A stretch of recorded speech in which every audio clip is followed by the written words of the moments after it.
Hello বন্ধুরা, ফ্রিতে blog website তৈরি করে হাজার হাজার টাকা ইনকাম করতে এই ভিডিওটি সম্পূর্ণ দেখুন। ফ্রিতে ব্লগ ওয়েবসাইট তৈরি করে ওখানে টেক রিলেটেড, কুকিং রিলেটেড ইত্যাদি রিলেটেড ব্লগ পোস্ট করে সুন্দর করে আপনারা এসইও করে আপলোড করলে সেটি গুগলে র্যাঙ্ক করে। আর এই ব্লগ ওয়েবসাইটটির জন্য আমি একটি থিমও আপনাদেরকে ফ্রিতে দিয়ে দিব। ব্লগ ওয়েবসাইটটি কিভাবে তৈরি করবেন সম্পূর্ণ দেখুন। ক্রোম ব্রাউজারটিকে ওপেন করতে হবে, তারপর সার্চ বারে আপনারা লিখবেন blogger.com। আমার এখানে উপরে দেখাচ্ছে, আমি এখানে ব্লগারে ট্যাপ করলাম এবং সাথে সাথে ঢুকে যাব। এখন ঢুকে গিয়েছি। এখন আমি এখানে একটি নোটিফিকেশন দেখা যাচ্ছে, এটিকে ক্রস করব। এখন এখানে দেখতে পাচ্ছেন টাইটেল, মানে ব্লগের নাম কি দিতে হবে। ব্লগের নাম আমি দিব MRA টিপস। আমার ব্লগের নাম আমি MRA টিপস দিলাম আমার ইউটিউব চ্যানেলের নামে। আপনারা যা মন চায় তাই দিবেন, আপনাদের নিশ অনুযায়ী আপনারা এই ব্লগার ওয়েবসাইটটির নাম দিবেন। আমি এখানে নাম দিয়ে নেক্সট করে দিলাম। এখন এখানে অ্যাড্রেস চাইছে, মানে অ্যাড্রেস হলো মানে www.google.com এরকম একটি অ্যাড্রেস। আমি এখানে আমার অ্যাড্রেস বারে লিখলাম MRA টিপস 240। এগুলি অ্যাভেলেবেল নাই, 0 দিলে অ্যাভেলেবেল দেখাবে।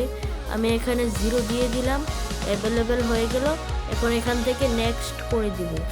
আমার ব্লগ ওয়েবসাইট অর্ধেক খোলা হয়ে গেছে। এখানে ডিসপ্লে নেমটি চাচ্ছে, এখানে আমি ডিসপ্লে নেমের জায়গায় আবার আমার ব্লগের টাইটেলে যে নামটি দিয়েছিলাম সেটি দিয়ে দিব, MRA টিপস। এই নামটি আমি এখানে আবার ব্যবহার করলাম।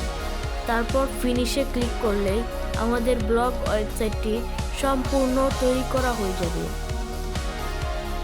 ফিনিশে ক্লিক করে দিলাম এবং ব্লগ ওয়েবসাইটটি সম্পূর্ণ খোলা হয়ে গেল। প্রসেসিং হচ্ছে, প্রসেসিং কমপ্লিট হয়ে এরকম চলে আসলে এখান থেকে নোটিফিকেশনগুলি ক্রস করে দিবেন। নোটিফিকেশনগুলি ক্রস করে দিব। এখন আমরা আমাদের ব্লগ ওয়েবসাইটটি কীরকম দেখাচ্ছে তা দেখব। উপরের 3 লাইনে একটি ট্যাপ করব। নিচের দিকে দেখতে পাচ্ছেন গ্রিন কালারের একটি ভিউ ব্লগ নামে একটি অপশন, ওখানে ট্যাপ করলে আমাদের ওয়েবসাইটটিকে দেখা যাবে। এই তো আমাদের ওয়েবসাইটটি। থিম মানে অন্যরকম একটা দেখা যাচ্ছে। এখানে আমরা একটি কাস্টম থিম অ্যাড করব, তার জন্য আমরা থিমে ক্লিক করব।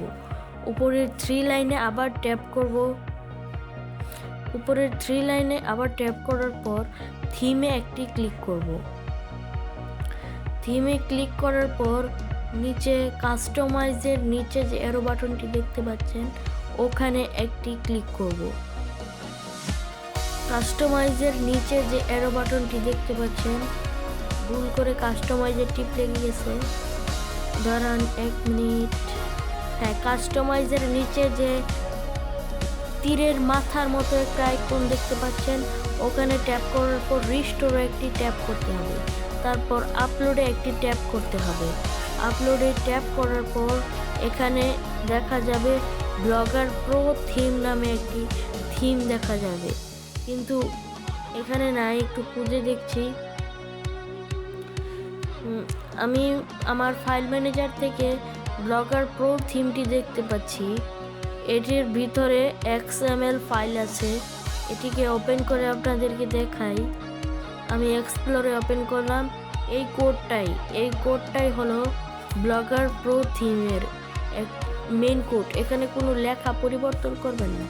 এই থিমটির পাশে একটি টিক মার্ক দিয়ে ওকে করে দিলাম। এখন এটি রিস্টোরিং হয়ে সুন্দর করে প্রসেড হয়ে থিমটি জায়গা মতো বসে গিয়েছে। এখন যদি আমরা আমাদের ওয়েবসাইটটিকে দেখতে চাই, ভিউ ব্লগে ট্যাপ করি, এখন দেখতে পাবেন এই ওয়েবসাইটটির রূপ বদলে গিয়েছে। এখন দেখতে পাচ্ছেন এইরকম দেখতে হয়ে গেছে আমার ওয়েবসাইটটি। এখন এই ওয়েবসাইটে পোস্ট দিলেই অন্যরকম দেখা যাবে। এই ওয়েবসাইটে পোস্ট করলে কীরকম দেখা যাবে তা দেখুন। আমি একটি অন্য ওয়েবসাইটে গিয়ে এই ওয়েবসাইটের থিমটিকে আপনাদেরকে দেখাচ্ছি। বাংলা স্টোরি 2011.blogspot.com-এ গেলাম। আমি এই ওয়েবসাইটটির ভিতরে ঢুকে দেখাচ্ছি। ডেস্কটপ মুড অন হয়ে রয়েছে। এখানে আমি মোবাইল মুডটি অন করে নিই, তারপর আপনাদেরকে আবার দেখাচ্ছি। এটি ডেস্কটপ মুডে অন হয়ে আছে। দাঁড়ান, উপরের 3 ডটে একটি ট্যাপ করতে হবে, ডেস্কটপ মুডটিকে অফ করে দিতে হবে। আমি ডেস্কটপ মুডটিকে অফ করে দিয়েছি এবং মোবাইলে পোস্ট করার পর থিমটি এইরকমভাবে আপনাদের পোস্টগুলি শো করাবে। এখন আমি আপনাদেরকে আবার ডেস্কটপ মুডে এই পোস্টগুলি কীরকম দেখা যায় তা সুন্দর করে ডেস্কটপ মুড অন করে দেখাচ্ছি। তার জন্য উপরের 3 ডটে একটি ট্যাপ করতে হবে। উপরের 3 ডটে ট্যাপ করার পর নিচের দিকে গেলেই দেখতে পাবেন ডেস্কটপ সাইট। এটিকে অন করে দিলেই এই যে দেখতে পাচ্ছেন ডেস্কটপ থেকে এইভাবে ভিউ আসবে, মানে এরকম দেখা যাবে ডেস্কটপ মুড করলে। এই থিমটি ভালো লাগলে ভিডিওতে একটি লাইক দিয়ে দিবেন। এই ভিডিওটি ভালো লাগলে একটি লাইক এবং চ্যানেলটিকে সাবস্ক্রাইব করে দিবেন এবং খুব শীঘ্রই দেখা হচ্ছে আরও একটি অন্য ভিডিও নিয়ে। ধন্যবাদ।